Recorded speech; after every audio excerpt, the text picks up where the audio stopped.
Hello everyone. Today I'm planning to give you a list of some books, or I'm planning to introduce to you some books which would help you in cracking your NET exams. I hope most of you might be students who are doing English literature, and this video is intended for English literature students, and most of the students that who are watching this video might be preparing for your NET exams. What I feel is this particular video would be helpful for you in knowing or in understanding what to read. Most of the time we are quite confused on what to read and how to read. So especially NET exam being such a competitive exam that it's really hard to crack it. So you cannot of course go for one book or two books so as to crack NET exams or competitive exams like this. So what I'm planning right now is to give you a sort of an introduction to some books which would help you in a way to crack your NET exams. And of course, when we are talking about the pandemic, we do have lots and lots of troubles with the pandemic. The exams got postponed. Everything is in a mess. Everything is in a chaos actually. But then, if you think it in a very positive way, we do have time enough left with us, right? We do have enough of time which you can make your time productive enough. By preparing for your NET exams, and I hope this video would be helpful for you in giving you an idea on how to prepare for your NET. And this is just an introduction to some of the books that I would be giving you. Hope this video would be helpful for you. So first of all, what I would like to do is, first of all, being students of English literature, what you should have is you should have an idea about the history of English literature. You do have lots and lots of books available for the history of English literature, but then what I would I would suggest is if you do have ample time with you, if time permits, you can of course go for David Deutsch's. David Deutsch's book is not here right now, so I've got this this thing. So this is David Deutsch's. You have 2 volumes, A Critical History of English Literature. In volume 1 you have From the Beginnings to Milton, and in the volume 2 you have From the Restoration to the Present Day. That is of course a book that you can go for to study, to get a historical outline, a very detailed idea on the history of English literature, which is of course a must when you go for any competitive exams in English literature. If you do not have enough time, or this is something you can, David Deutsch's is something you can go for if you have ample time enough, and if you want to have a very detailed analysis of the history of English literature. If time does not permit you in that way, or if this is actually a must, this is a must for all the English literature students, whether you are preparing for NET or not, that doesn't matter, and for NET exam this is a must. See, this is History of English Literature by Edward Albert. Now Edward Albert, when you study history, what you should do is you should have a historical idea, right? In the sense, from the Old English period on to the present age, you need to have a historical know-how, so that you would be able to place, or you would be able to locate the authors, you would be able to locate the texts, you would be able to locate the movements. See, how do you study history is very important. When you go for history, you go for each and every age, right? And in each and every age you do have the political climate, the sociological climate, the literary climate, the writers, the important works, the important movements at that time. See, literature always had been a reflection of the life there, the historical era, the social era. So from the books you get to know the history or the sociological background of particular eras. So when you go for history of English literature, especially Edward Albert, what you should do is, you have, from beginning from the Old English period, and you go for each and every period and understand the important writers, important movements, important events which happened in each and every period, and there would be some features that you need to take note of particular eras. So you go for that, and this is how you should study history of English literature. And Edward Albert is of course a must for any literature student, and especially for those people who are preparing for the NET exam. Correct. So these are the two books that I would suggest for history of for getting a detailed know-how on history of English literature, which is a critical history of English literature, but by David Deutsch and Edward Albert. Edward Albert is actually a must. Okay. Now the next book that I would go for is B. Prasad, A Background to the Study of English Literature. This is the book, A Background to the Study of English Literature by B. Prasad. Now this particular book helps you in getting a very detailed idea on different movements, different poetical types, different genres. In the sense, you have poetry dealt here, different types of different poetical types. You have the different movements like the metaphysical school of poetry, pre-Raphaelite movement. I mean, lots and lots of movements are dealt here, and you also have the sessions on different genres. So this is of course a book that is a must, again a must for those students who are preparing for NET, A Background to the Study of English Literature, where you should know each and every movement which each and every movement in English literature.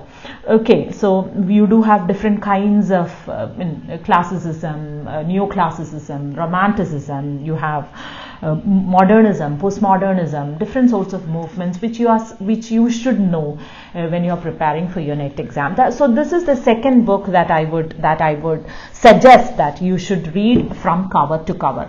Each and every book that this is Edward Albert is something which you should read from A to Z, right? Likewise, A Background to the Study of English Literature is something that you should read from cover to cover. Okay.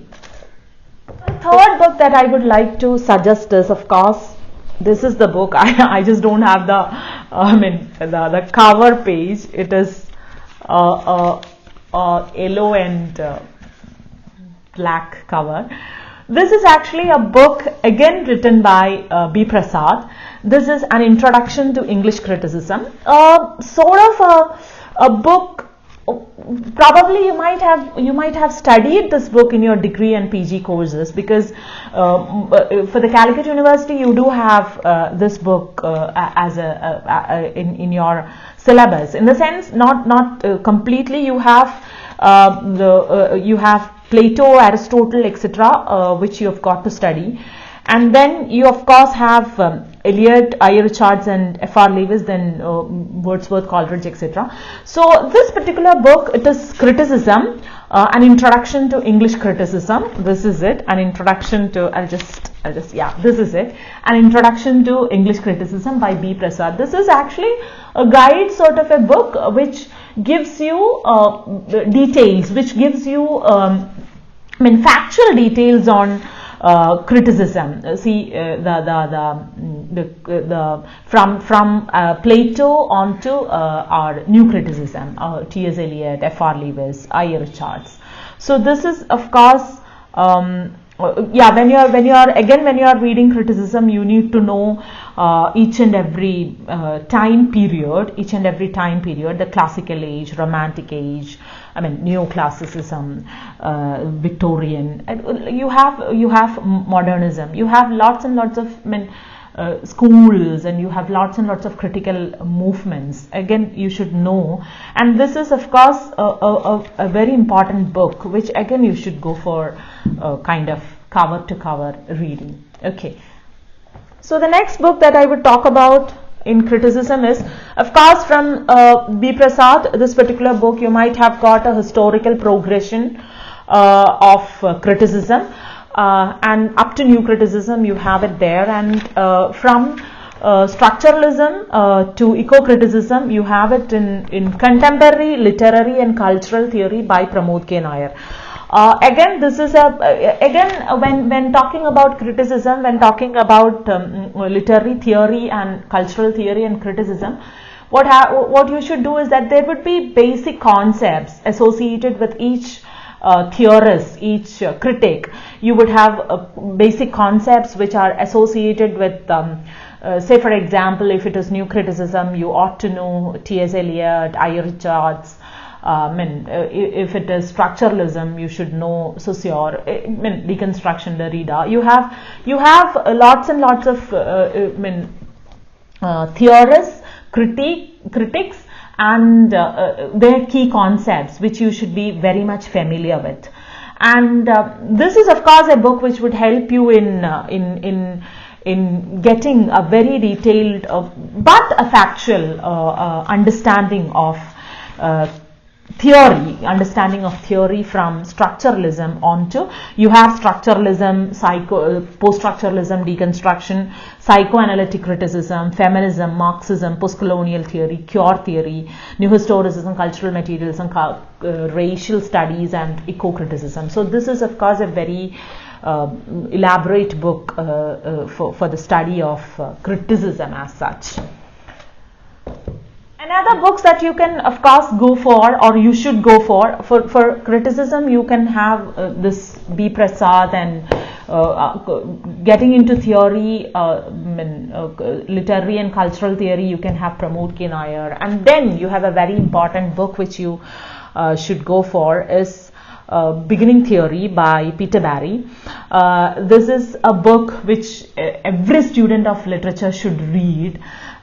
From cover to cover. This again gives you even you have how to read sessions in this particular, you get to know how to approach theory, you get to know lots and lots of things are there. You get to you see, this is a book which gives you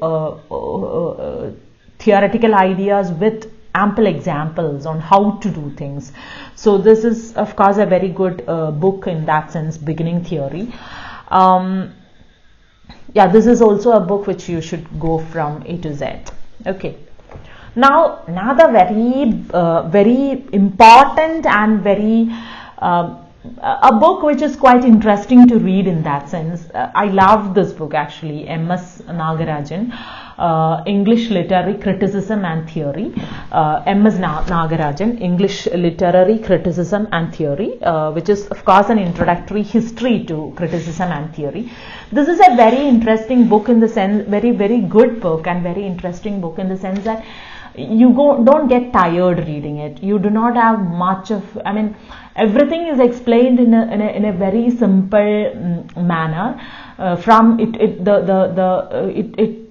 begins with the classical criticism on to, I mean, you have all those contemporary theories dealt in this particular book. So this is a very interesting book and very good book to go for if you're going for your NET preparation, and if you're going for the basics of literary theory and criticism. Now, for students of English literature, you need to know lots and lots of literary terms, movements, everything is there in this glossary. Glossary of M.H. Abrams is something which is a kind of a Bible, or a kind of a must read for all those students who are preparing for any exam for that matter. A glossary of literary terms. Now, glossary of literary terms is a book which is dry in the sense that You cannot, of course, go read this particular book from cover to cover, because it begins, it is given in the alphabetical order, and what happens is you get bored, or you get tired of reading term by term. So what you can go for is, while you read glossary, what you should do is, you should not swallow it as such. You should take time enough to read and understand. And so you can, what I would suggest is, you can go for three terms a day. 3 terms a day would do. And when you go for that 3 terms, what you should do is, you should read the term. For example, if it is absurd literature, you read the term. From, you have almost 1.5 page of absurd literature here. You go there, you read it, and this glossary is a book which would help you in improving your understanding skill as well as your writing skill, in the sense that, first of all, you read this particular term, understand it, and try to write it in your own words. Try to write each and every glossary term in your own words. First of all, you can just buy a book and begin reading 3 terms a day and writing it in your own language, which would obviously help you in understanding the concept as well as putting that particular context in your own words, which would help you in remembering it, right? So this is a book that you should go for, and it is not something that you can read from cover to cover. I don't suggest that. You can it's not that you should read from the beginning itself. You can go for any term. Any term. So you just go for 3 terms a day, read it, prepare notes, and that is how you should do with glossary. Okay. Now, another very important book that is not actually, you cannot read it from cover to cover, but then this is a reference sort of a book, which my copy is actually in the college. So this is actually a book, the Oxford Companion to English Literature, which is a must, in the sense that Oxford Companion to English Literature is must in the sense that it can be taken as a reference material for whatever you read. Say, for example, when you're preparing for NET exam, you would be